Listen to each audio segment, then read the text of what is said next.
Mari kita membaca bersama-sama di dalam kitab suci Ibrani pasal ke-13.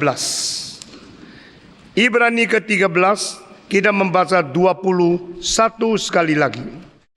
21. Saya membaca 20, saudara semua membaca 21. Maka Allah damai sejahtera yang oleh darah perjanjian yang kekal telah membawa kembali dari antara orang mati Gembala agung segala domba, yaitu Yesus Tuhan kita.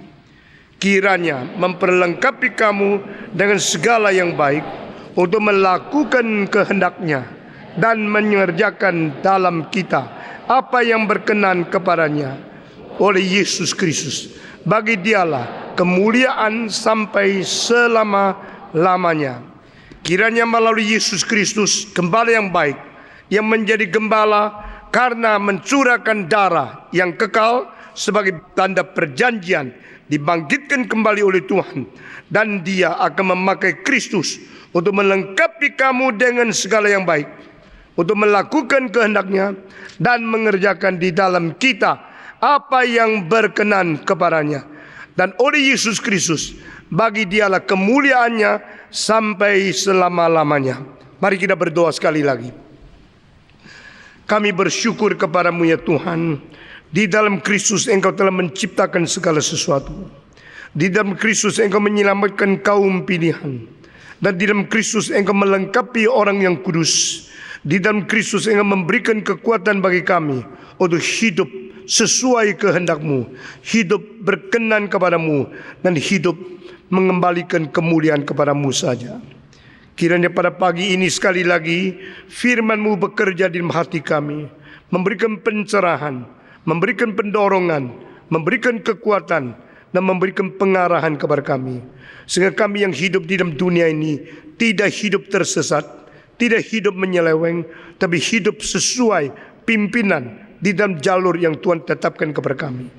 Kami berterima kasih, seminggu demi seminggu Tuhan telah memimpin kami. Sehari demi sehari Tuhan telah mengurapi kami, memberikan anugerah yang cukup berdasarkan kesetiaan Tuhan yang tidak pernah berubah untuk membawa kami kembali kepada Tuhan.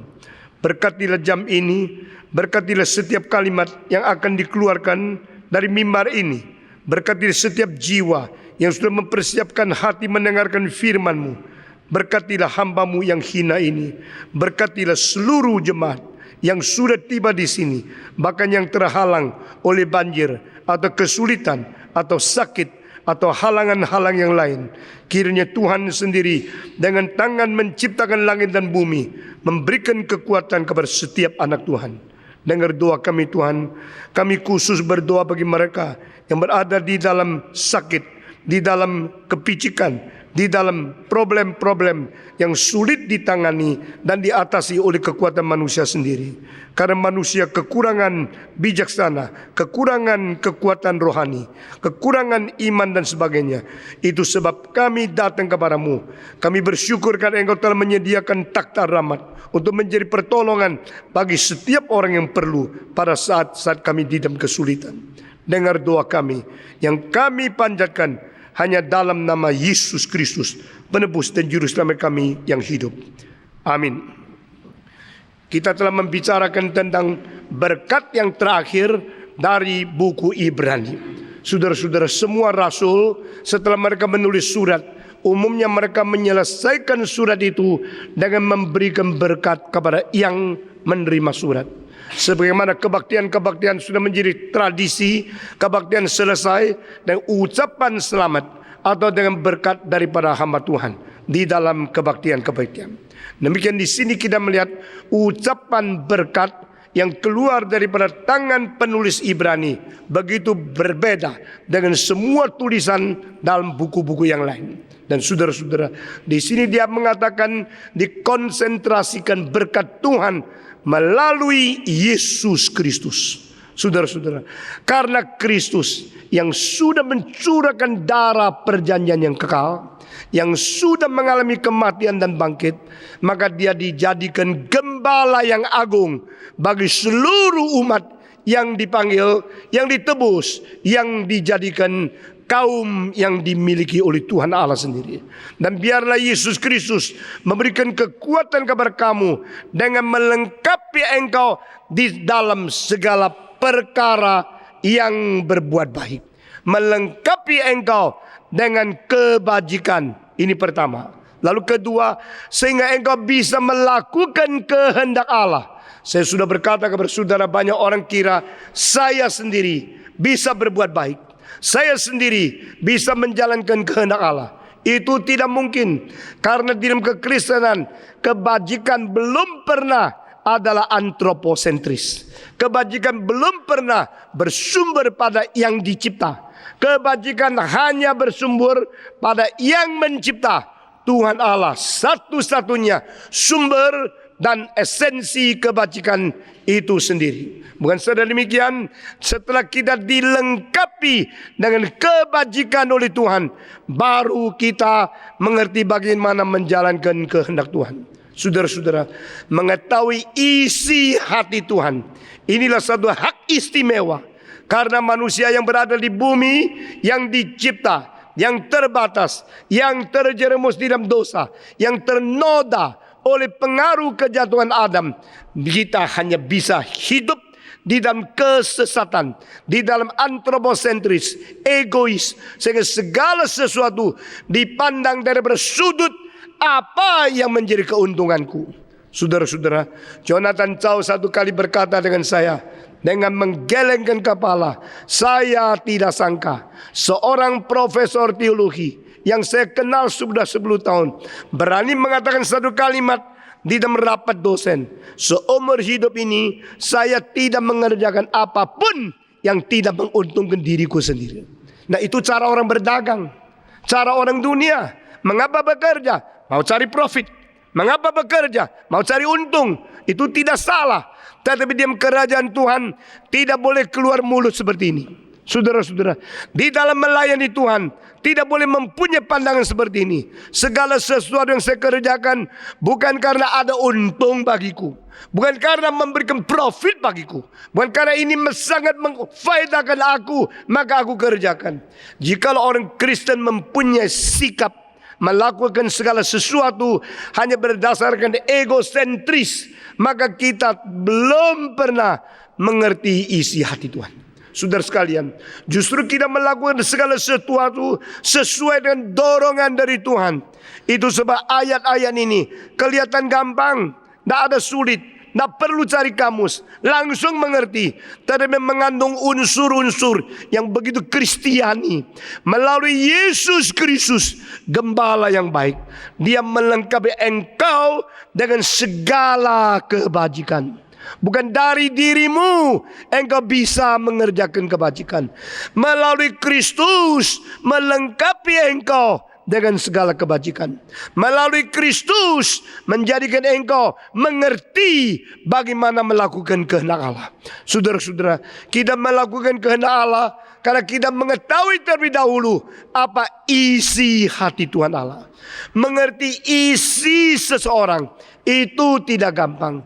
Suami kadang-kadang tidak mengerti apa maksud istri. Istri kadang-kadang tidak tahu apa yang dimaui oleh suaminya. Anak-anak sulit mengerti isi hati Bapa.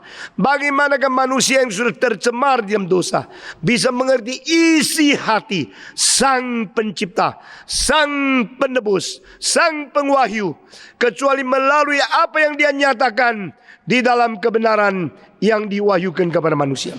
Saudara-saudara, dengan mengerti isi hati Tuhan, maka kita mengetahui bagaimana kita seharusnya melakukan sesuatu. Dan mengerti isi hati Tuhan tidak mungkin di luar mengerti Yesus Kristus. Saudara-saudara, itu sebab kunci untuk mengerti Tuhan Allah adalah kristologi. Mengerti bagaimana Kristus rela menyerahkan diri, rela datang ke dalam dunia, rela berkorban, rela menyangkal diri, rela pikul salib, rela menjalankan kehendak Tuhan. Di situ rahasia kita mengetahui isi hati Tuhan. Setelah kita mengetahui isi hati Tuhan, lalu kita mempunyai ketaatan kepada Kristus yang adalah contoh teladan setiap manusia yang menjalankan kehendak Tuhan. Baru kita mungkin melakukan kehendak Tuhan. Sekali lagi, melalui mengerti Kristus, maka kita mengetahui isi hati Tuhan. Dan melalui ketaatan kepada Kristus, baru kita mungkin melakukan kehendak Tuhan. Saudara-saudara, di dalam Ibrani pasal ke-5 dengan jelas dikatakan ketaatan kita ditujukan ke dalam ketaatan Kristus. Dan ketaatan Kristus menjadi sumber ketaatan kita. Kristus yang taat kepada Tuhan menjadi kekuatan, menjadi teladan kita taat kepada Tuhan melalui ketaatan Dia. Sebagaimana Adam yang tidak taat kepada Allah dijatuhkan hukuman sebagai orang berdosa yang harus binasa, maka Kristus yang taat kepada Allah menjadi satu contoh, menjadi satu pintu di mana ketaatan kita diterima oleh Tuhan. Melalui keadaan Adam yang tidak taat, semua kita menjadi manusia yang berontak. Melalui ketaatan Kristus, semua kita di dalam Kristus menjadi orang yang diterima. Itu dua wakil manusia, dua wakil umat di dalam Adam dan di dalam Kristus. Nah, saudara-saudara, melalui Kristus yang taat, kita belajar taat. Melalui Kristus yang taat, taat kita diterima. Taat kita masuk dalam ketaatan Kristus. Dan ketaatan Kristus yang mewakili ketaatan seluruh umat yang dipilih. Itu menjadi syarat kita diterima oleh Tuhan. Itulah menjadi dasar dari from faith to faith. Kristus mewakili semua orang yang beriman dan taat. Dan itu menjadi sesuatu kekuatan yang mendorong kita belajar menjadi orang beriman dan bertaat. Dari iman Kristus mewakili manusia di hadapan Tuhan kepada iman kita yang menjadi manusia yang taat kepada Kristus. Saudara-saudara, dengan demikian kita mengerti melalui Kristus apa artinya isi hati Tuhan. Melalui taat Kristus, melalui contoh Kristus, kita mengerti bagaimana taat dan bagaimana menjalankan kehendak Tuhan. Ini ada kedua. Ketiga yang diuraikan, yaitu kita melakukan sesuatu yang berkenan kepada Dia, bukan berkenan kepada kita. Bedanya orang-orang di dalam agama lain yang tidak mengerti isi hati Tuhan adalah kalau mereka percaya adanya Allah, mereka mengharapkan Allah mengerjakan sesuatu sesuai apa yang mereka inginkan. Saudara-saudara saya melihat di satu toko di Malaysia, itu ada satu tempat dewa yang ditaruh di bawah tanah. Dan di situ tulis huruf-huruf percaya dan menyembah kepada dewa apa. Lalu di situ kasih jeruk, kasih pisang, lalu kasih kemenyan. Lalu saya mulai mikir, apa ini artinya? Berarti dia takut kepada dewa karena dia percaya dewa itu menentukan mati hidup, menentukan untung rugi, menentukan segala sesuatu di dalam usaha dan hidupnya. Maka dia berusaha memberikan makanan berupa buah-buahan, berupa pisang, jeruk dan sebagainya untuk menyenangkan dewanya. Tetapi yang dia inginkan adalah apa? Dewa itu memberikan kekayaan kepada dia. Kalau begini saya pikir dewa itu bodoh sekali ya. Memberikan kekayaan banyak kepada seseorang hanya menerima berapa pisang sama jeruk. Kalau demikian itu suapan yang paling gampang dong. Kalau engkau meminta izin daripada jenderal, engkau mau izin daripada gubernur, engkau pakai berapa banyak uang. Manusia yang kecil aja mintanya banyak baru kasih satu izin. Kok dewa makan pisang bisa kasih kekayaannya? Itu suapan, itu perdagangan yang paling gampang. Saudara-saudara, kasih sedikit makanan buah. Buahnya itu akhirnya juga tidak dimakan, makan sendiri lagi. Saudara-saudara, jadi dengan cara demikian itu manusia beragama. Beragama apa? Beragama yang rendah, beragama yang menyeleweng, beragama yang melawan kehendak Tuhan Allah. Karena yang dicari bukan Allah yang sejati, tapi dewa di dalam bayang-bayangan. Yang diberi adalah makanan-makanan yang diciptakan oleh Allah, lalu menyuap dewa-dewa yang dijadikan pengganti Allah. Sesudah itu dari sana dia coba mendapatkan keuntungan yang lebih besar. Saudara-saudara, oh God, please do something to accomplish my will. Oh dewa-dewa, silakan kerjakan sesuatu sesuai kehendakku, memuaskan ambisiku, untuk memenuhi keinginanku. Oh dewa, saya memberikan kepada engkau kemenyan, memberikan engkau uang, memberikan engkau sedikit sesuatu untuk menyenangkan kamu. Itu agama. Tetapi orang Kristen tidak seharusnya begini. Melalui Kristus, dia akan menjadikan engkau mungkin mengerjakan hal yang diperkenan olehnya. Ini yang ketiga. Saudara-saudara, jadi bukan di dalam diriku aku minta Tuhan menyenangkan sesuatu, memuaskan keinginanku, tapi di dalam Kristus mengerjakan sesuatu, aku bisa melakukan sesuatu sesuai keinginannya. Ini sama sekali terbalik. Saudara-saudara, kalau engkau tidak mengerti bedanya teologi reform, engkau baca Alkitab pun tidak mengerti apa titik berat yang harus ditekan. Saudara-saudara, engkau baca untuk membuktikan engkau sudah banyak baca Alkitab. Engkau baca untuk bersaing dengan orang lain, engkau lebih kenal Alkitab. Bahkan engkau baca untuk persiapkan khotbah. Saudara-saudara, saya dengar khotbah seseorang, di dalam satu khotbah 120 lebih ayat yang dipakai. Saya kagum. Dia sangat hafal ayat-ayat, seperti dia mengulangi pengertian yang sudah dimasak matang lalu disajikan kepada orang. Tapi pada waktu saya dengar di dalam 1 jam khotbah itu, saya tidak menemukan pengertian yang sejati dan satu garis yang membawa semua ayat menjadi satu berita yang betul-betul sudah matang. Hanya mengutarakan kalau dia seolah-olah sudah pintar belajar teologi dan mengerti ayat saja. Saya takut. Setelah dengar khotbah itu, saya takut. Karena saya takut saya menjadi orang seperti itu. Saudara-saudara, dilihat dari perkutipan, tidak ada yang salah. Dia dari fasih, lancar luar biasa. Dilihat dari ayat-ayat yang dipakai, begitu banyak dan tersusun dengan baik. Tapi di dalamnya tidak ada berita yang menyangkut ayat dan ayat dengan arti pengertian yang sesungguhnya apa yang diinginkan oleh Tuhan. Nah saudara-saudara, itu ada berita di dalam berita.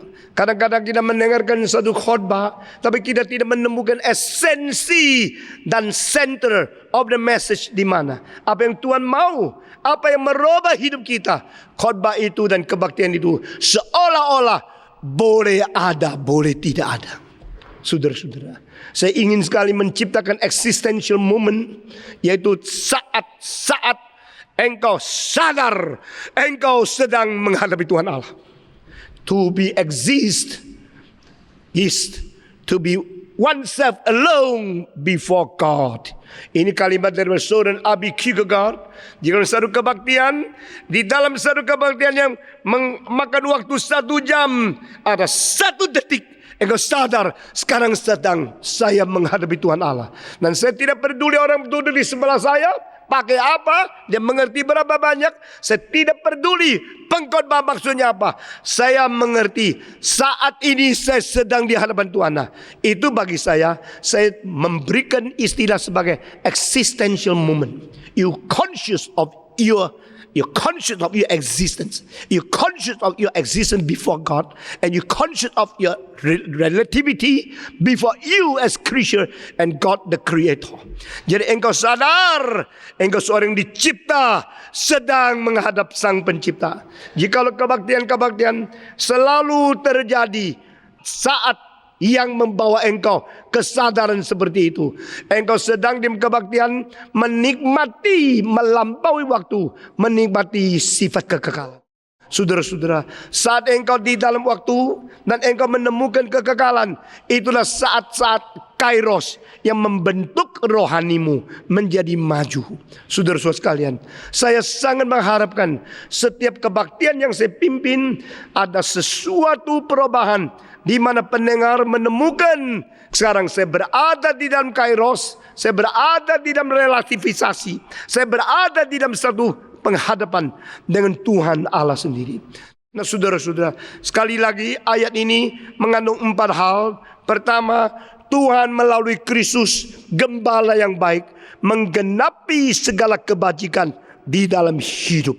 Kedua, Tuhan melalui Kristus mengajar kita setelah melakukan kebaktian mengerti bagaimana menjalankan kehendak Allah. Ketiga, melalui Kristus dia bekerja di hati kita sehingga kita bisa melakukan hal-hal yang memperkenan Dia, bukan memperkenan kita. Sekali lagi saya mengulangi, di dalam agama keinginanku berdoa, menyembah, memberikan uang, berbakti, beriman kepada dewa, supaya dewa mengerjakan sesuatu menurut keinginanku, memuaskan ambisiku untuk memenuhi sesuatu egoisme yang ada di dalam diriku. Itu agama yang lain. Tapi di dalam Kristus, saya tidak katakan di dalam semua gereja, karena banyak gereja mengajar teologi of prosperity, teologi kesuksesan, teologi kemakmuran, sama seperti agama yang lain. Saudara-saudara, sekali lagi, melalui pengertian teologi reform yang betul-betul, engkau baru mengerti berapa dahsyatnya dan berapa tajamnya permintaan Alkitab. Saudara-saudara, nah engkau menemukan melalui Kristus Allah bekerja supaya aku mungkin melakukan hal yang memperkenan hatinya, bukan hatiku. Jadi kita harus selalu tanya, selama aku hidup, semua yang saya kerjakan, sudah berapa banyak yang saya berkenan kepada Tuhan? Apakah Tuhan menyenangi apa yang aku kerjakan? Apa yang saya hidup, saya kerjakan menyenangkan diriku, bahkan menggeret Tuhan turun, senangkan aku, atau menaikkan aku? Oh, Stephen Tong, biar engkau menyenangkan Tuhan. To please God or to please yourself.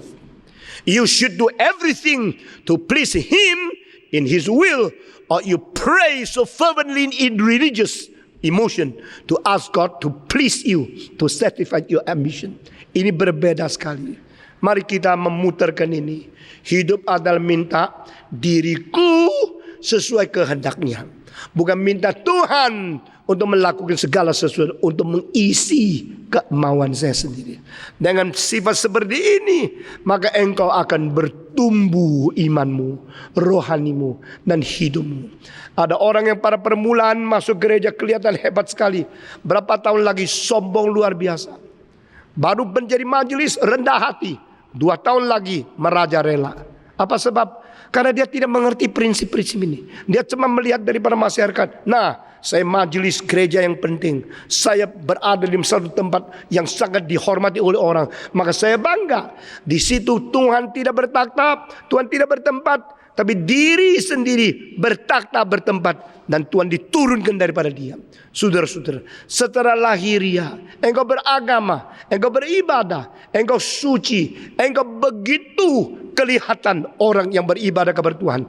Tetapi Tuhan Yesus Kristus melihat semua orang Farisi-Farisi yang duduk di tempat yang tinggi, mereka mempunyai hati yang begitu bobrok, seperti kuburan yang dikapur kelihatan luar bagus, dalamnya tengkorak.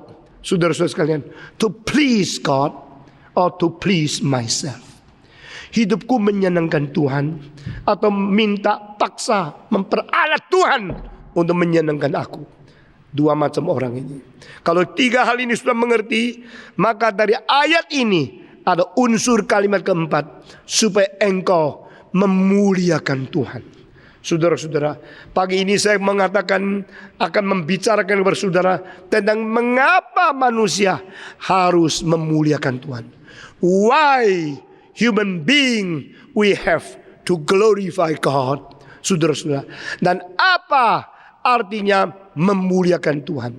Mengapa Tuhan kok tidak malu minta manusia memuliakan Dia? Bukankah Dia sangat ambisi? Ayo muliakan aku, ayo muliakan aku. Kenapa sih? Kenapa Tuhan minta manusia memuliakan Dia? Kalau seorang pendeta mengatakan, hei, engkau mesti memuliakan aku ya, selalu memuliakan Stephen Tong ya, karena aku pendetamu, engkau akan rasa sedikit ganjil, bukan? Kenapa pendetaku terus minta aku memuliakan Dia? Lalu dengan pikiran yang sama, refleksi kepada Tuhan, why God asked me to glorify Him? Kenapa Allah minta saya memuliakan Dia? Kita semua sudah mengerti, memuliakan Tuhan. Memuliakan Tuhan itu indah sekali. Pernah diadakan satu angket statistik daripada Jawa Tengah. Apa artinya memuliakan Tuhan? Lalu sebagian orang mengatakan, menyanyi, memuji itu memuliakan Tuhan. Ikut kur itu memuliakan Tuhan. Sebagian. Yang lain kalau berbakti di dalam kebaktian setiap minggu itu memuliakan Tuhan.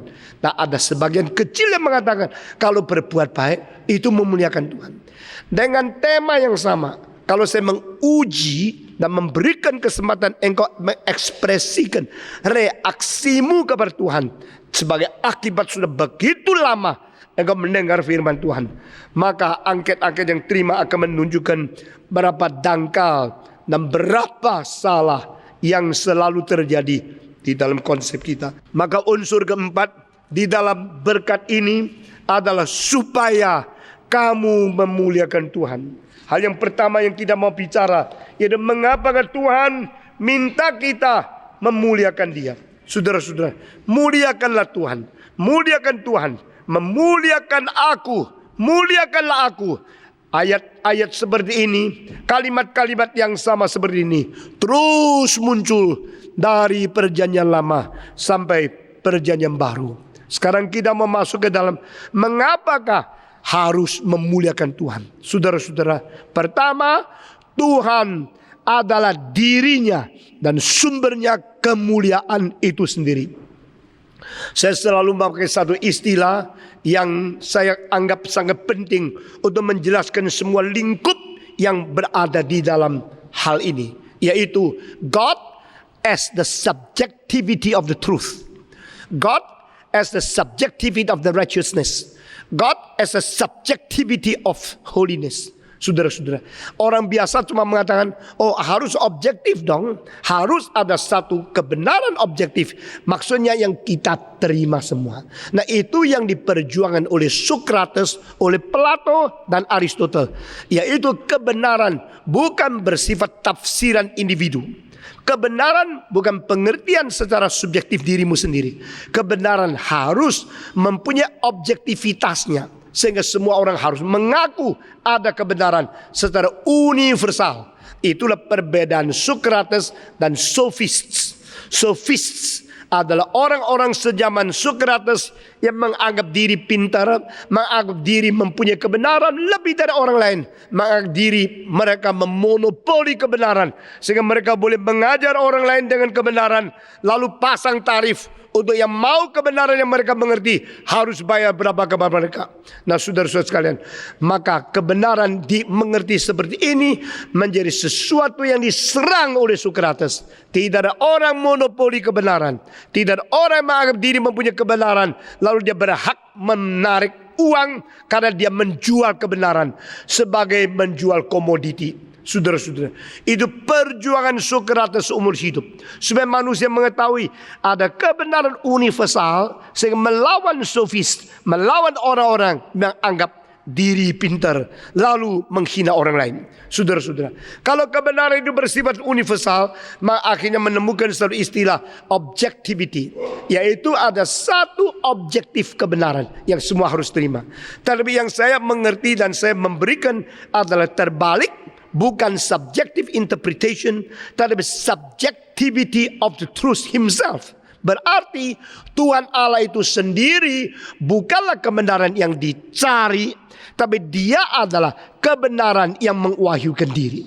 Sehingga dirinya Tuhan Allah itu adalah kebenaran sendiri. Dirinya Tuhan Allah adalah kebenaran itu sendiri, keadilan itu sendiri, kesucian itu sendiri, kasih itu sendiri, dan juga adalah sesuatu kebajikan itu sendiri. Subjectivity of truth, of righteousness, of goodness, of glory, of everything glorious in person, di dalam pribadi.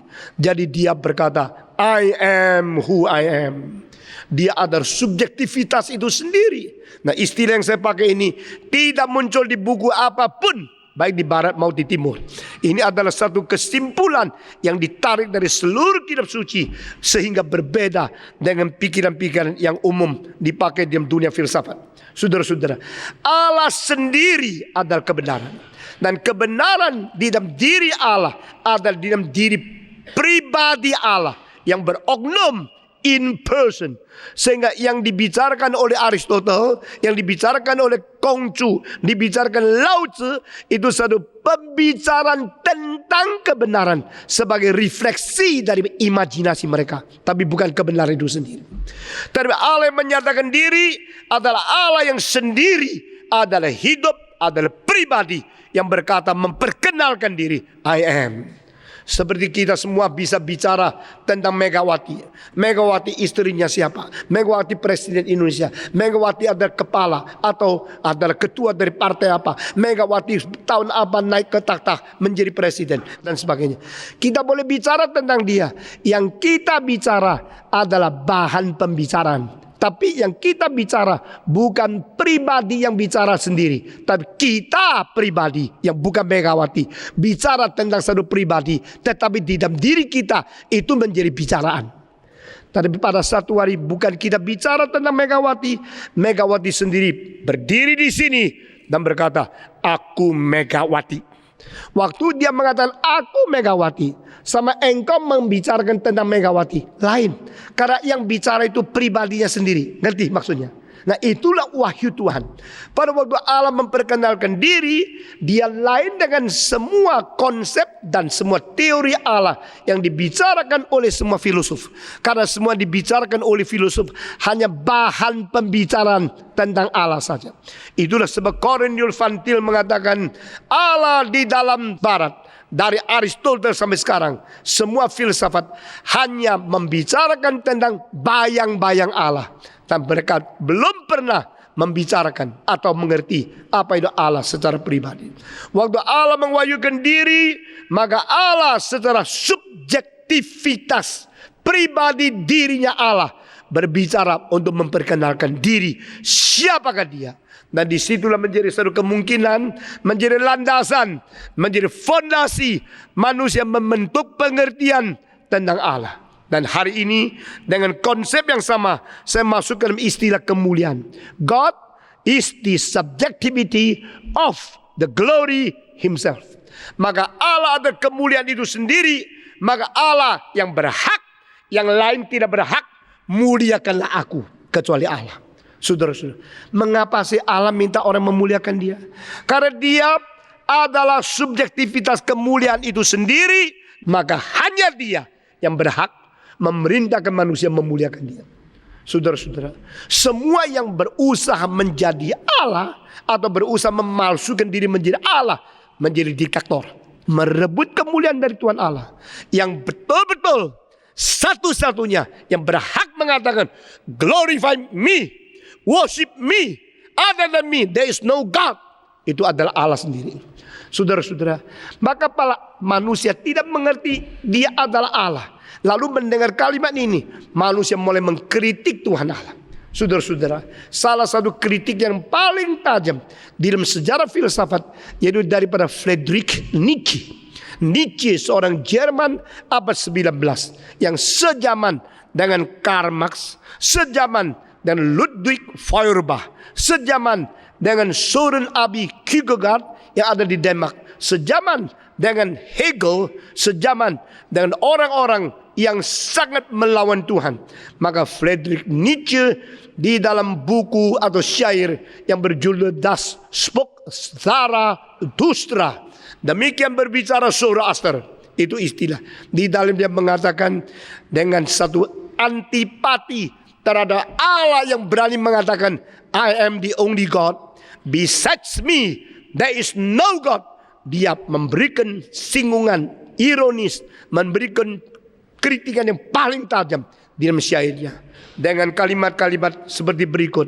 Dia mengatakan, Nietzsche berkata, semua dewa mengadakan musyawarah di surga.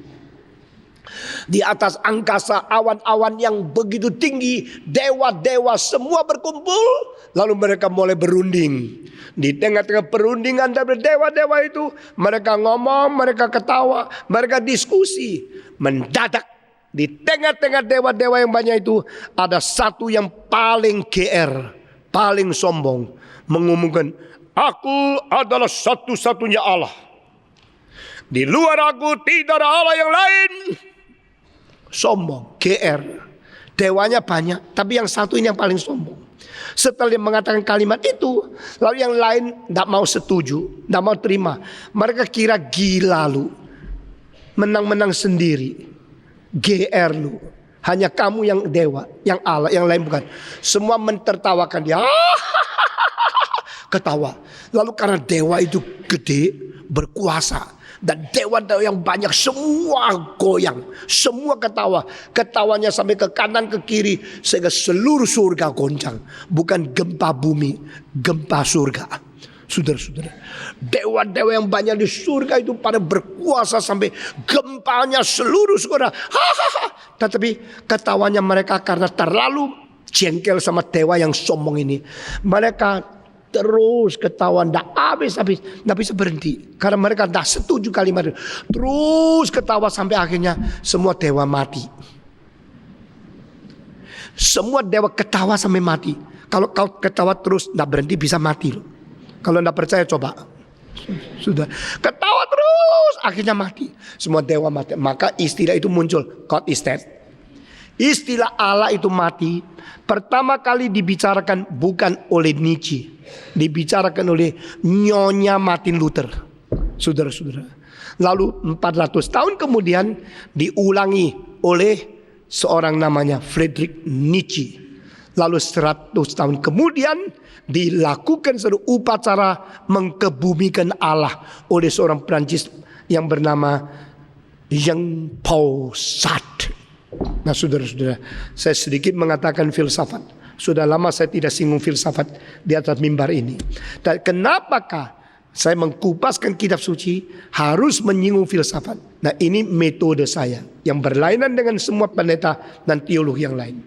Karena di dalam kita kaitkan berita dari Tuhan dan apa yang menjadi hasil pikiran manusia, kita melihat bagaimana cara berontaknya otak yang dicipta oleh Tuhan Allah kepada Allah yang menciptakan otak. Nah saudara-saudara, ini perbandingan kadang-kadang dari kuno, dari modern, dari timur, dari barat, dari Konfusius, dari Socrates. Semua metode ini tidak ada di dalam cara tafsir dan cara komentar, cara teologi apologetika di barat. Saya harus bertanggung jawab akan hal ini. Dan ini menjadikan engkau lebih cerdas dan mengerti bedanya Kristus dan firman Allah dibanding semua pemikiran manusia yang bobrok, yang rusak, tapi menganggap diri akademis dan pintar. Kita masukkan, saudara-saudara.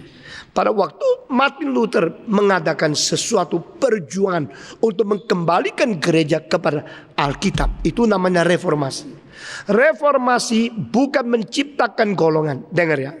Reformasi bukan hasil daripada perjuangan ambisi pribadi. Reformasi adalah dorongan Roh Kudus untuk menggugah seluruh gereja kembali kepada seluruh kitab suci yang diwahyukan oleh Tuhan. Saudara jangan terjebak. Orang bilang, oh gereja reform ya. Begitu banyak gereja, engkau salah satu yang paling sombong. Engkau terjebak. Karena gereja reform bukan salah satu di antara sekian banyak gereja. Gereja reform adalah sesuatu kehendak Tuhan untuk mengajak seluruh tubuh Kristus kembali kepada Alkitab. Itu keunikan engkau harus tahu. Gerakan ini engkau harus tahu. Kalau tidak, engkau akan menghina diri, menganggap diri seperti gereja-gereja yang pokok berani pasang gereja, lalu mereka kira mereka sudah gereja. Yang diajarkan lawan Alkitab tidak peduli, karena mereka maunya mendirikan gereja dapat uang, mendirikan gereja dapat masa, mendirikan gereja dapat kedudukan agama. Itu motivasi seperti itu, bukan motivasi gereja. Gereja yang sejati adalah mau memelihara ajaran yang diturunkan daripada para rasul. Gereja yang sejati adalah mau mengabarkan Injil supaya seluruh dunia kenal Yesus Kristus. Gereja yang sejati adalah tidak menghiraukan untung rugi sendiri, berjuang untuk kebenaran dan dengan api untuk membawa manusia kepada Tuhan sampai berani menyangkal diri, sampai berani mati untuk Tuhan.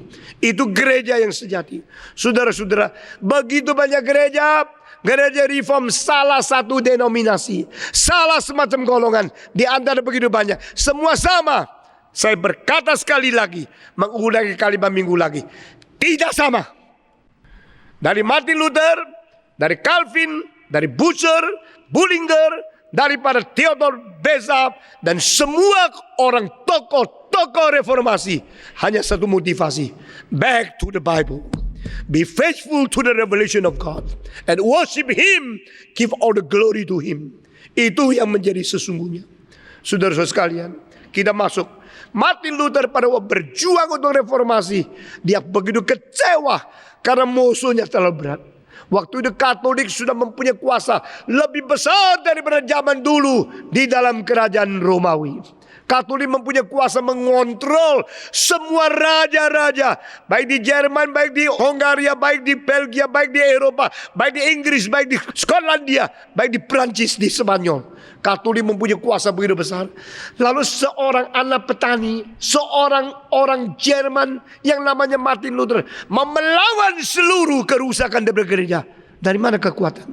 Sehingga dia mau ditangkap, dia mau dibunuh, dia mau dipenjarakan, dia mau diculik, dia mau diadili, dia dihina, diejek. Saudara-saudara, tetapi Martin Luther mempunyai satu moto kalimat yang sampai sekarang harus dihormati sampai selama-lamanya.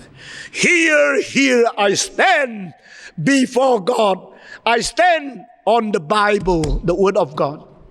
I will never withdraw what I had written except it is proven contradictory to the word of God and contradictory to my conscience.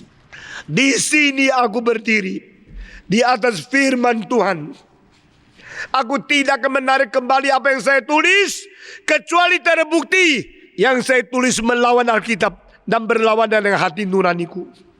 Berarti aku jujur, sungguh-sungguh dari hatiku saya setia kepada Alkitab. Kalau engkau melawan, silakan buktikan. Yang saya tulis itu salah, yang saya tulis melawan Alkitab. Kalimat itu menjadi tantangan semangat reformasi. Kalimat itu menjadi tantangan kepada sebuah bidat. Kalimat itu menjadi satu semangat diturunkan kepada semua orang yang mengadakan reform. Saudara-saudara, jikalau pendeta-pendeta di gereja ini mengerti teologi reform, tapi tidak mempunyai jiwa pembelaan kebenaran dan tidak jiwa mau mati untuk Tuhan, gerakan ini tetap akan menjadi suram. Banyak orang khawatir kalau Stephen Tong mati, gereja reform jadi apanya? Saudara-saudara, Anda bukan datang hanya mau dengarkan khotbah yang enak.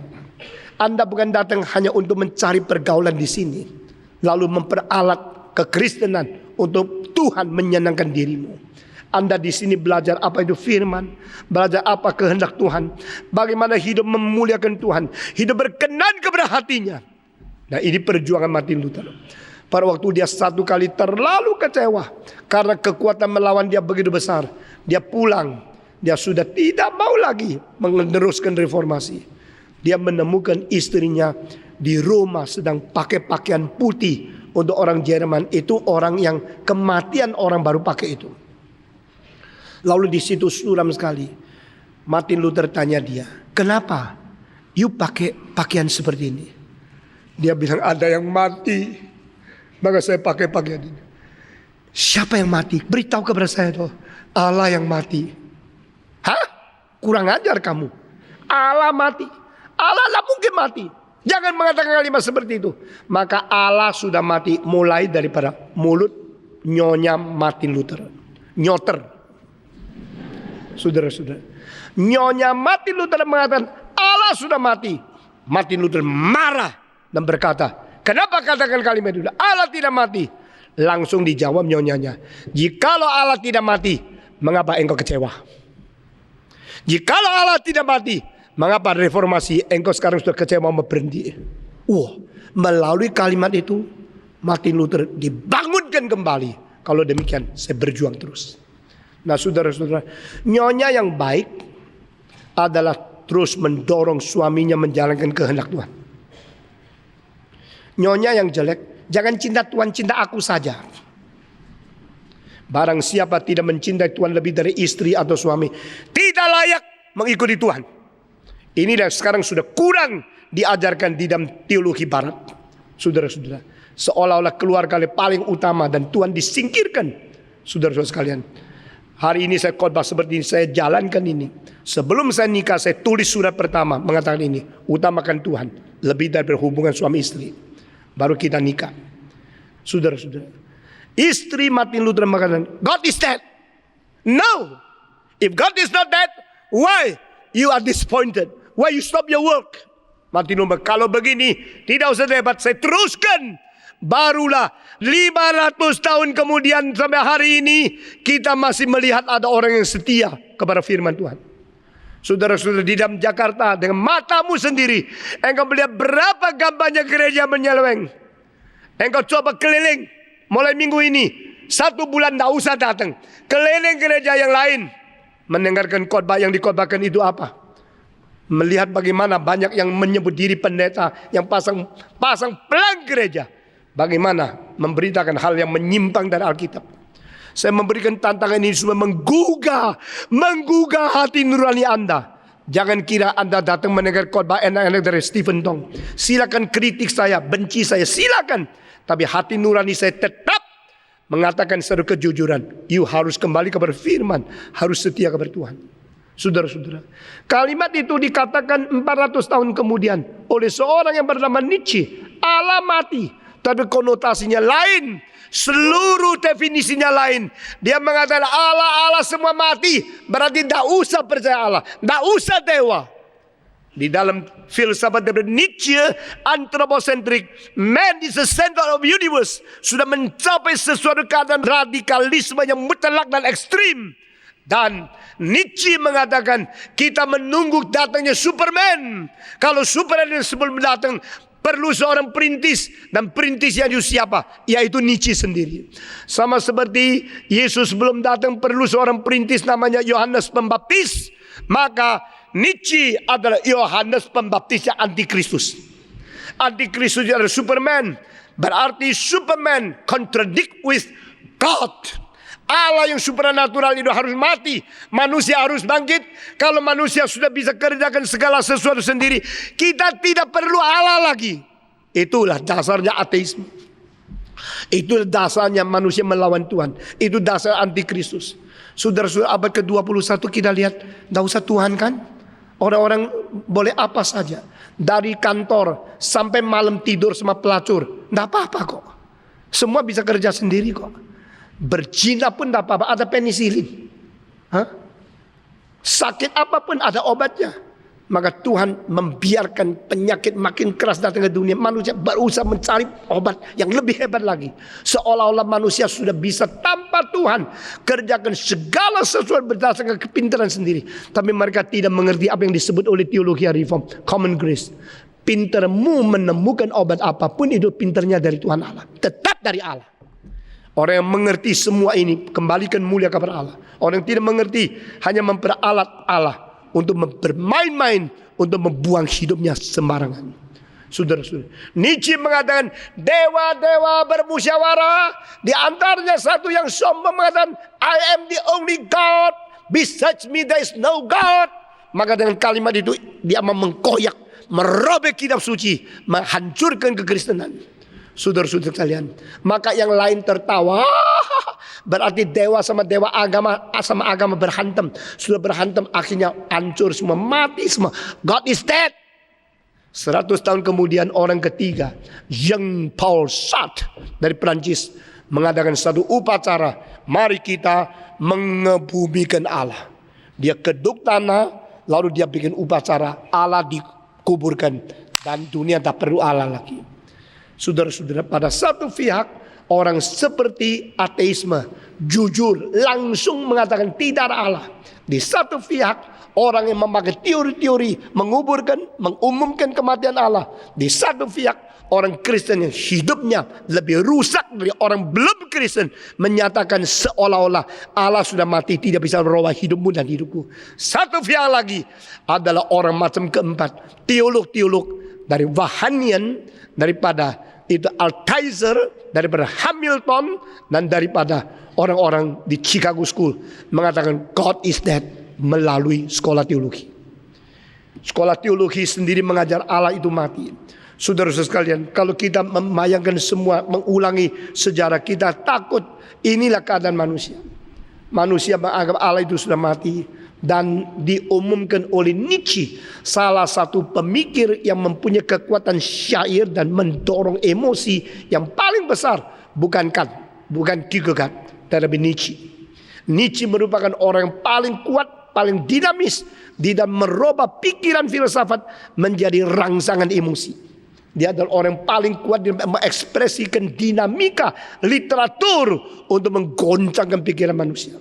Nah, saudara-saudara, itu sebab manusia tidak mau memuliakan Allah. Kalau tidak mau memuliakan Allah, I am God, there's no God. Allah singkir, aku naik di tata.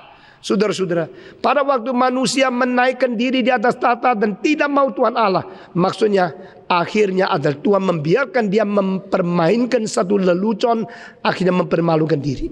Jadi kembali, God has the glory and only God has the right to ask you to glorify Him. Waktu Mao Zedong masih hebat luar biasa, mulia. Seluruh dunia siapa sih mempunyai kekuatan politik lebih besar dari dia? Semua yang dipilih oleh rakyat, dia tidak. Dia yang mengatur seluruh rakyat. Dia tanpa dipilih dan tanpa mungkin dimundurkan. Saya menentukan nasib seluruh negara. Dan negara yang populasinya paling besar, Tiongkok. Lebih 1 miliar orang. Semua takluk di bawah dia. Dia mau apa itu apa. Dia seperti Allah. Pada waktu Mao Zedong memperankan diri seperti Allah. Sama seperti Picasso memperankan diri seperti Allah. Maksudnya apa? Waktu Picasso menggambar sesuatu, dia menciptakan dunia sendiri. Di atas kanvas, dia menciptakan dunia. Dia adalah Allahnya dunia kanvas yang dia ciptakan. Mengenai hal itu, dalam seni saya tidak banyak bicara. Setiap orang pada waktu menyeleweng daripada apa yang ditetapkan oleh Tuhan, dia berusaha memperankan diri menjadi Allah. Sesudah engkau mengaku diri sebagai Allah, Allah itu tidak banyak bicara. Dia tidak mau diskusi. Saudara-saudara, kadang-kadang saya tidak mau berbicara sama pemuda yang maunya sendiri. Kalau pemuda-pemudi yang tidak tahu banyak tapi anggap diri maunya sendiri, saya biarin aja. Allah demikian membiarkan manusia berperan sebagai Allah. Sampai pada satu hari, are you God? Oke. You are dying God. Allah yang mati. Di mana Mao Zedong? Mati. Di mana Hitler? Mati. Di mana Hirohito? Mati. Di mana diktator dunia? Mati. Waktu mereka hidup, mereka kira mereka infinite. Mereka adalah yang tidak terbatas. Setelah waktunya sampai, Tuhan bilang, oh sekarang tahu ya, you bisa mati ya. Nietzsche mati umur berapa? Nietzsche mati umur 35. Saudara-saudara, Nietzsche seorang yang melawan Tuhan Allah. Akhirnya sebelum mati gila luar biasa, meledak. Dia punya pikiran tak karu-karuan dan dia tidak bisa menguasai diri. Dia mati gila, mati karena gila. Jadi setiap orang melawan Tuhan, Tuhan bilang, oke, silakan. Engkau tak usah saya, ya sudah, jalan sendiri. Akhirnya mati, sudah mati, dipamerkan di dalam dunia ada Allah yang bisa mati. Itulah manusia. Jangan kita anggap diri sombong. Jangan kita anggap diri mulia. Allah adalah satu-satunya yang berhak mengatakan, glorify me. You should glorify me. Engkau harus memuliakan aku. Satu-satunya oknum yang berhak menuntut orang memuliakan dia, Allah, yang lain tidak. Jangan memuliakan siapapun. Jangan mengkultuskan pendeta. Jangan memuliakan pemimpin politik. Jangan mengkultuskan siapapun. Karena mereka adalah manusia yang fana. Manusia yang bisa mati, bisa rusak. Manusia hanya hidup berapa puluh tahun saja. Alkitab berkata, hei Raja, yang ada padamu hanya sehembus napas saja. Kalau aku memanggil, engkau pulang, kembalilah. Engkau kembali ke tanah. Engkau tanah. Engkau kembali ke tanah. Engkau dibikin dari debu. Engkau kembali kepada debu. Who are we? Siapakah kita? Kita hanya debu saja. Semua. Kita hanya debu saja. Maka jikalau engkau hidup berapa puluh tahun, bisa memuliakan Tuhan, itulah istimewa. Hak yang diberikan oleh Tuhan. We are given privilege to be able to glorify God. Sekali lagi katekismus dari Westminster. What is the greatest purpose of man living on this earth? Is to glorify God and to enjoy Him. Saudara-saudara, bisa memuliakan Tuhan dan bisa menikmati Tuhan. Itulah tujuan tertinggi kita hidup di dalam dunia ini. Saudara, kedua, manusia adalah satu-satunya yang dicipta untuk memuliakan Tuhan dan untuk boleh mengembalikan kemuliaan kepada Tuhan. Seluruh dunia dicipta untuk kemuliaan Tuhan, tapi manusia ada satu-satunya dicipta untuk memuliakan Tuhan dan sanggup mengembalikan kemuliaan kepada Tuhan. Saudara-saudara, waktu engkau melihat kucing, engkau lihat apa? Saya lihat kemuliaan Tuhan. Waktu engkau melihat gunung, engkau lihat apa? Saya lihat kemuliaan Tuhan. Gunung yang begitu agung, kucingnya begitu lincah, itu lalat yang begitu tangkas. Saya setiap kali lihat lalat, saya lihat hebat. Itu lebih hebat dari Boeing 747. Betul enggak? Kapal terbang kalau turun, berhentinya 10 menit, 5 menit, larinya 3 kilometer baru berhenti. Lalu berhenti. Berangkat lagi, langsung berangkat. Ada kapal terbang gini? Tidak ada. Adakah kapal terbang berhenti? Tidak ada. Itu F-18 itu Sukhoi atau Rusia atau Amerika tidak ada. 21, 25 sampai 37 aja tidak bisa. Saudara-saudara, langsung dipukul pergi, datang lagi. Beraninya luar biasa. Itulah mulia Tuhan. Engkau lihat lalat, lihat apa? Engkau lihat kotor, saya lihat kemuliaan Tuhan. Engkau lihat nyamuk, saya lihat kemuliaan Tuhan. Engkau lihat gunung, saya lihat kemuliaan Tuhan. Engkau lihat segala sesuatu, lihat anak kecil lagi berangkang, itu kemuliaan Tuhan. Everything is created for glorifying God. Allah menciptakan seluruh alam semesta demi kemuliaan Dia. Tetapi selain manusia, tidak ada yang bisa memuliakan Tuhan. Mereka hanya secara pasif dengan bijaksana yang tersimpan di dalam mencerminkan kemuliaan Tuhan. Tapi manusia mengatakan, oh puji Tuhan, haleluya, mulia bagimu. Itu hanya manusia. Itu sebab manusia adalah satu-satunya dicipta untuk bisa mengembalikan kemuliaan kepada Tuhan. Dari poin kedua saya berkata kepada saudara bahwa seluruh umat manusia hanya dibagi dua macam. Satu macam adalah manusia yang terus memuliakan Tuhan, sering, senantiasa, suka, dan betul-betul mempunyai keinginan memuliakan Tuhan. Kedua, manusia yang selalu mempermalukan nama Tuhan. Begitu dia berada, Tuhan dipermalukan. Begitu dia ngomong, Tuhan dipermalukan. Begitu dia kerja sesuatu, Tuhan dipermalukan. Hanya dua macam. Saya berkata kepada saudara, gereja ini juga terbentuk dari dua macam anggota. Anggota pertama, anggota yang memuliakan Tuhan. Macam kedua, anggota yang memalukan nama Tuhan. Kamu yang mana? Kamu ingin menjadi yang mana? Kamu sudah mencapai yang mana? Kamu sadar tidak sadar engkau di mana? To glorify God, to give glory to Him, atau engkau menjadi seorang yang mempermalukan nama Tuhan, mencela nama Tuhan, memberikan kesempatan kepada orang kafir untuk menghujat Tuhan karena segala kerusakan, karena segala penipuan, karena segala kejahatan yang kau lakukan. Mari kita koreksi sendiri. Ketiga, poin yang ketiga, Allah tidak pernah mengizinkan kemuliaannya diselewengkan kepada ilah yang palsu. Nah, ini yang tidak disetujui oleh Nietzsche. Tapi ini yang dicatat dalam Alkitab. I will never give my glory to the false gods. Jangan engkau menyembah dewa yang palsu. Karena engkau menyembah dewa yang palsu, pada saat yang sama engkau telah merangsang, engkau telah mengiritasi, engkau telah membuat Allah marah. Saudara-saudara, jangan menimbulkan kemarahan Tuhan. Allah kita Allah yang tidak memperbolehkan kemuliaan Dia diberikan kepada dewa yang palsu. Itu sebab God is God of jealous. Allah adalah Allah yang iri hati, adalah Allah yang cemburu. Sebagaimana seorang perempuan melihat suaminya bersetubuh dengan perempuan yang lain, dia tidak bisa tahan, dia marah luar biasa. Itu satu kemarahan yang suci. Demikian Allah tidak mau manusia mengembalikan kemuliaan kepada dewa yang lain, karena Allah adalah Allah yang cemburu. Itu cemburu yang suci. Cemburu yang suci tidak berdosa. Cemburu yang suci wajar, karena cemburu yang suci memelihara keluarga berada di jalur yang benar, memelihara etika terjamin diam keamanan. Demikian kecemburuan Allah menjadikan manusia hidup di dalam kebenaran. Saudara-saudara, karena aku Allahmu adalah Allah yang cemburu. Jangan engkau menyembah dewa, jangan engkau berilah yang dicipta, jangan engkau menjadikan manusia Allahmu. I am your God. So you only worship God, only serve Him.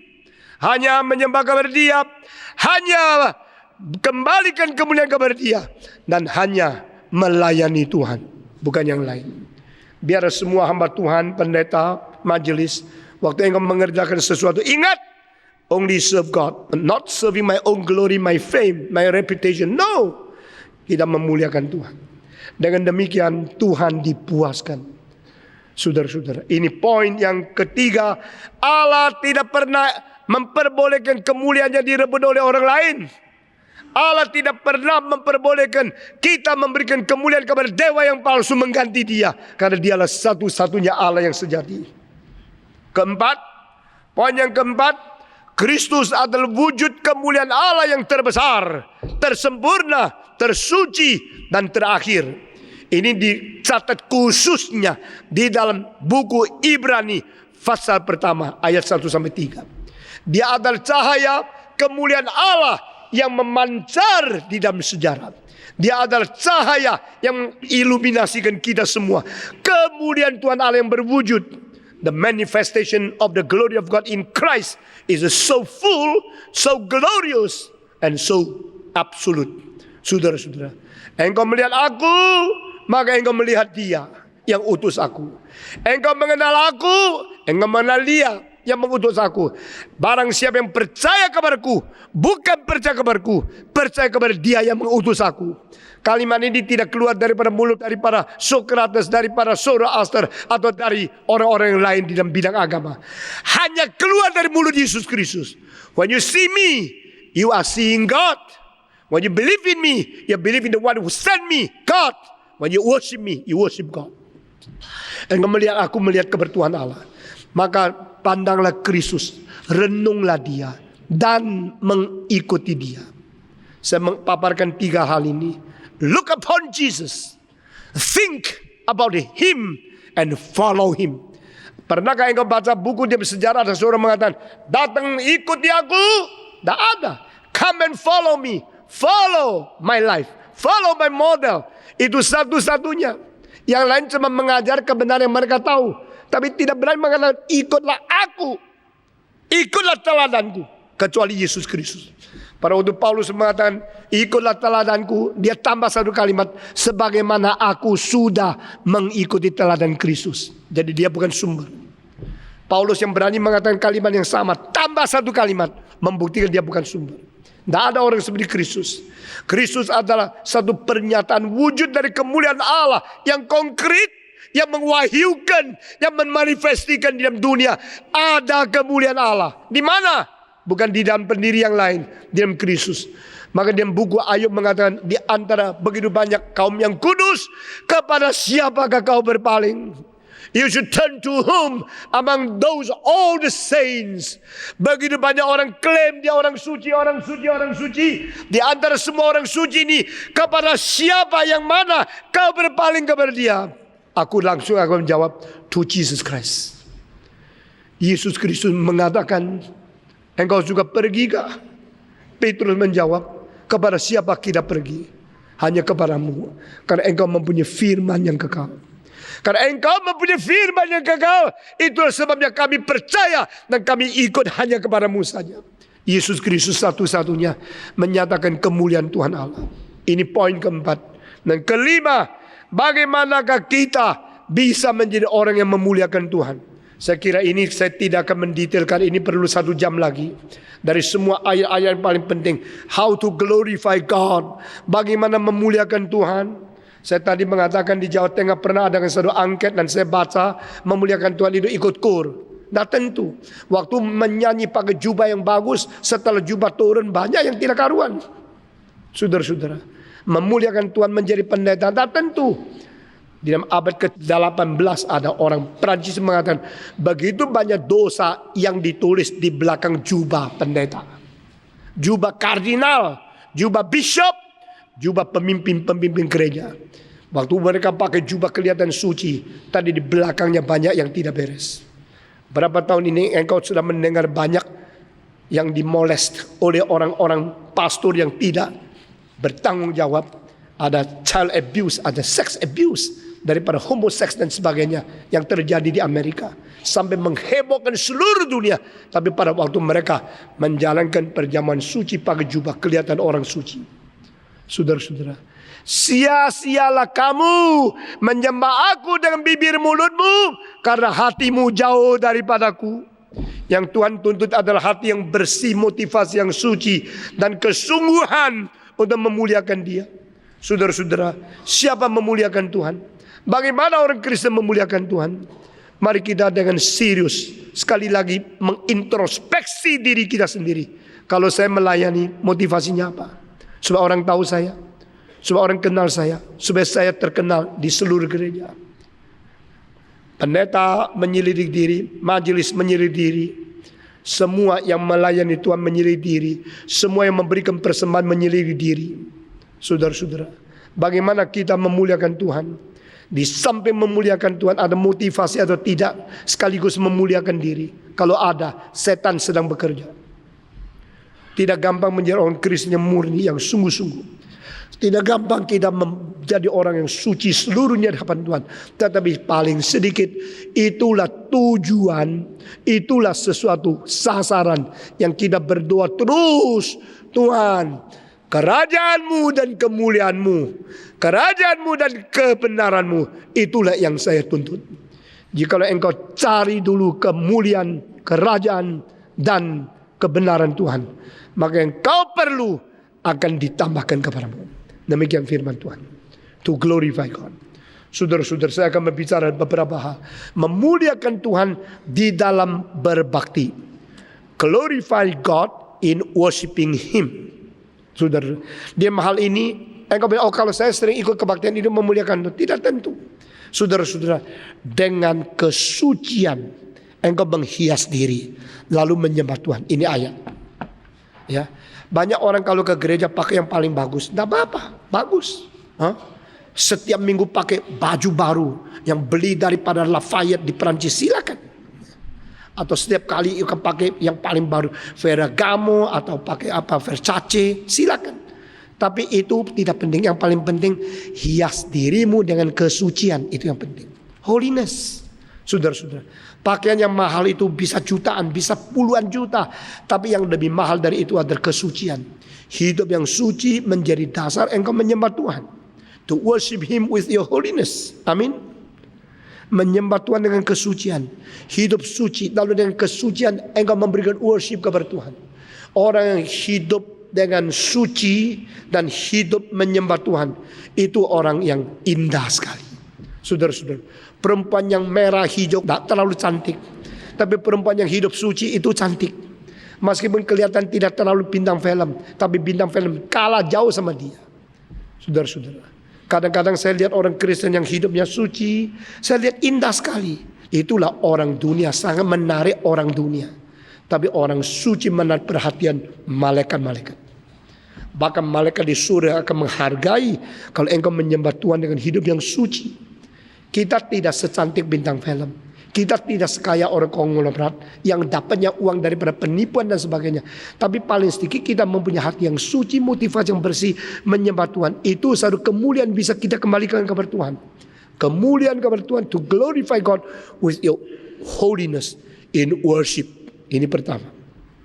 Kedua, memuliakan Tuhan dalam hidup sehari-hari melalui karakter yang meneladani Yesus Kristus. To imitate Christ in your character, in your daily life, to glorify God. Bagaimana saya memuliakan Tuhan? Memuliakan Tuhan melalui hidupku yang mengikuti, meneladani Yesus Kristus di dalam karakterku. Yesus hidup keadilan, hidup kebajikan, hidup penuh dengan kemurahan, hidup dengan cinta kasih, hidup dengan kejujuran, hidup dengan sangat merendahkan diri, dekat dengan orang yang memerlukan Dia. Itulah caranya memuliakan Tuhan. To glorify God in worship, to glorify God in your ethics, di dalam hubungan engkau dengan manusia, di dalam karakter sehari-hari, di dalam kebajikan. Kalau bisa tolong orang, tapi jangan diperalat. Kalau bisa membantu orang, bantu orang, jangan memanja. Kalau engkau bisa mengkorbankan diri menjadi berkat bagi orang, korbankan diri. Tapi jangan merusak karakter orang lain. Saudara-saudara, segala kebajikan dikerjakan demi membangun, bukan merusak. Jikalau masih mempunyai unsur secara tidak sadar merusak, engkau harus henti bantuan. Saudara-saudara, dan harus berbijaksana. Membantu orang perlu bijaksana. Memberikan uang pertolongan kepada orang lain miskin perlu bijaksana. Karena ada orang miskin yang dibantu uang akan menjadi makin miskin. Karena mereka taunya menerima bantuan dan tidak mau berjuang, tidak mau bekerja. Bantuanmu akan melumpuhkan mereka. Jangan bodoh. Saudara-saudara, jika orang sudah dibantu tetap tidak sadar, makin lama makin malas, berhenti bantuan. Berbuat baik itu baik. Berbuat baik tanpa bijaksana menjadi tidak baik. Sekali lagi ya, berbuat baik itu baik. Tapi berbuat baik tanpa bijaksana menjadi lebih tidak baik. Ikut 1, 2, 3. Berbuat baik itu baik. Tapi berbuat baik tanpa bijaksana menjadi lebih tidak baik. Saya heran. Kenapa banyak orang yang agung dulunya miskin? Tapi kenapa banyak orang miskin tidak jadi orang agung? Kenapa banyak orang keturunan orang yang kaya sekali banyak yang rusak? Tidak semua. Dan kenapa juga sebagian orang yang dilahirkan keluarga yang kaya akhirnya sukses luar biasa dan baik sekali? Itu bukan kondisi yang menentukan akibat, tetapi sifat, motivasi, dan sesuatu niat perjuangan karakter yang menentukan. Bagaimana dia sandar kepada Tuhan, bagaimana dia sadar. Yang dilahirkan dari keluarga kaya, jangan sombong, jangan membanggakan kekayaan turunan. Tapi biar engkau belajar bagaimana berjuang. Bagaimana setelah berjuang tetap mengerti kesulitan orang yang di dalam kesulitan. Saudara-saudara sekalian, melalui karakter sehari-hari engkau mengikut teladan Kristus, engkau memuliakan Tuhan. Ketiga, melalui pertuturan, kesaksian, perkataan bahasa, engkau menjadi kesaksian kebenaran untuk memuliakan Tuhan. To glorify God with your speech, which is teaching and manifesting the truth of God. Mengabarkan Injil, memberitakan firman Tuhan, memberikan kalimat-kalimat membangun orang lain, itu penting sekali. Di mana saja engkau berbicara, bicara kalimat-kalimat yang membangun. Jika engkau menegur dengan cinta kasih, bukan karena jengkel. Jika engkau mengkritik, kritik dengan konstruktif, bukan menjatuhkan. Jika engkau mengabar, kabarkan Kristus dan kebenarnya, bukan mengkabarkan kebesaran dirimu. Jadi ini beberapa poin yang besar yang memuliakan Tuhan, yaitu pertama, di dalam berbakti kepada Tuhan, di dalam bersekutu dengan orang lain, di dalam memberitakan kebenaran, memuliakan Tuhan. Dan terakhir, di dalam apa yang kau kerjakan setelah engkau mati, tetap ditinggalkan di dunia, supaya orang di dalam sejarah membuktikan di dalam sejarah pernah engkau mengerjakan sesuatu memuliakan Tuhan. To leave something beyond you. To illuminate the history. To teach in the generations to come. What you are doing is to glorify God. Saudara-saudara, seumur hidup ini saya ingin sekali mengerjakan hal yang bisa bertahan. Untuk apa? Untuk orang mengetahui bahwa Tuhan itu Tuhan yang setia. Sehingga melalui iman kepada dia, dia sanggup memberkati pekerjaan yang bertahan. Semua orang bisa mati, kita semua akan pergi. Apa yang kita kerjakan dengan tangan kita harap dipelihara oleh Tuhan. Itu yang menjadi doa terakhir dari Mazmur 90. Yang ku kerjakan, kuatkan ya Tuhan. Kuatkan yang ku kerjakan dengan tanganku. Jika yang kita kerjakan adalah hal untuk diri kita sendiri, itu akan dirobohkan.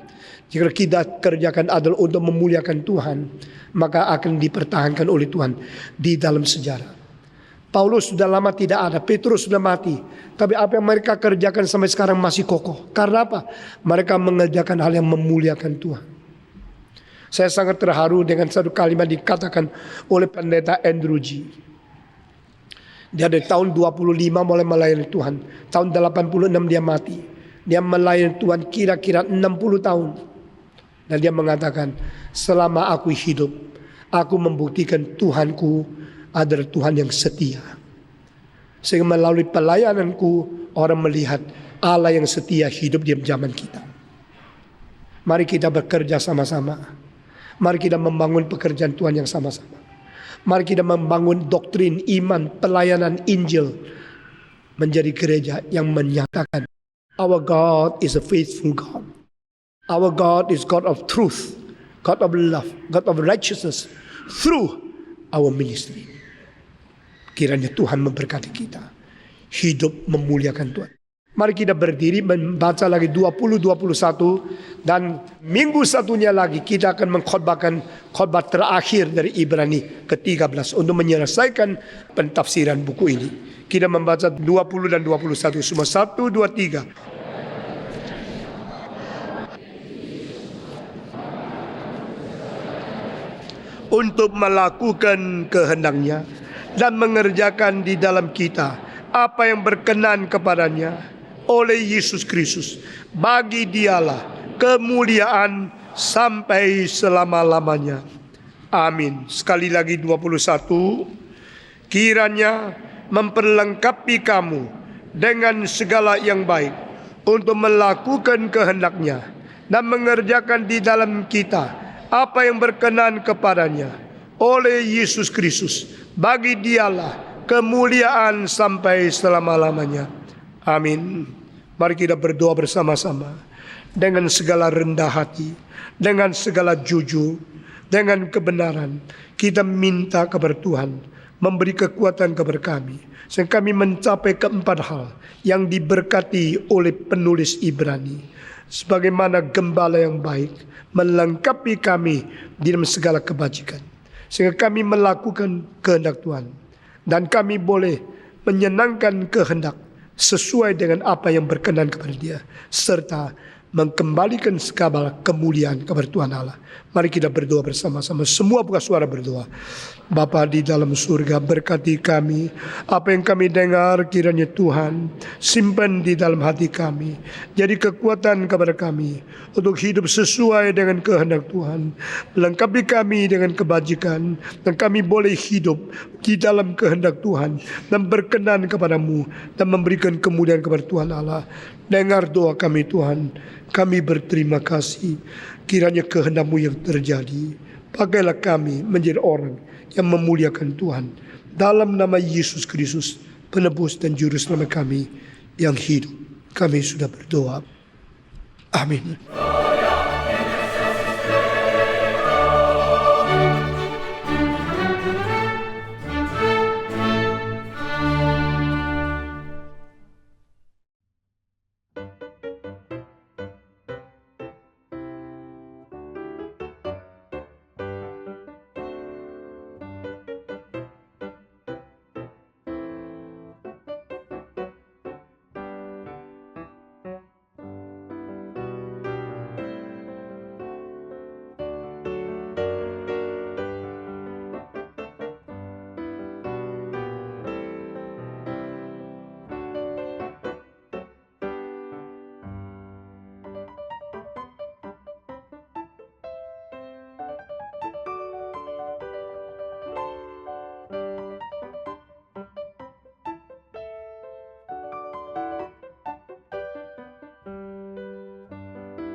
Tuhan.